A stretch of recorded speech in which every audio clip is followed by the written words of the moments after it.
అమల్లారో అకల్లారా, అమల్లారో అకల్లారా, ఈ వార్త వినరండి, యేసయ్యను నమ్ముకోండి. ఈ వార్త వినరండి, యేసయ్యను నమ్ముకోండి. అమల్లారో అకల్లారా, అమల్లారో అకల్లారా, యేసయ్యను తెలుసుకోండి. ఈ వార్త వినరండి, యేసయ్యను తెలుసుకోండి. ఈ వార్త వినరండి,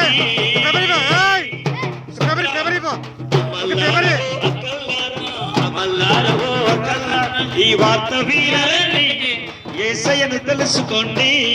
ఈ వార్త వినరండి, యేసయ్యను తెలుసుకోండి. హల్లెలూయా. దేవుని ప్రజలారా, కామారెడ్డి ప్రాంత ప్రజలారా, మరొకసారి మీ అందరికీ యేసుక్రీస్తు నామములో ఈ క్రిస్మస్ సంతోషము సమాధానం మీ అందరి కుటుంబాల్లో ఉండాలని తెలియజేస్తున్నాం. నశించిన దాన్ని వెతికి రక్షించడానికి మనుష్య కుమారుడు అనే వాక్యం ఉంది. ఈ లోకంలో దేవుని బిడ్డలారా, ఎంతకాలమో మనం బ్రతికినా మన యాత్ర ముగించవలసిన దినము ఒకటి రానయింది. అయితే మన యాత్ర ముగించబడ్డ తర్వాత మనం ఎక్కడికి పోతామనేది చాలా ప్రాముఖ్యము. రెండు మార్గాలున్నాయి. ఒకటి మోక్షము, రెండోది నరకము. యేసునందు విశ్వాసం ఉంచిన వారికి మోక్షం ఉందని తెలుపుతుంది కనుక మీరందరూ ఆ మోక్షంలో చేరాలని ఈ కొద్ది మాట తెలియజేస్తున్నాను. ప్రభు మిమ్మల్ని మీ కుటుంబాన్ని దీవించును గాక.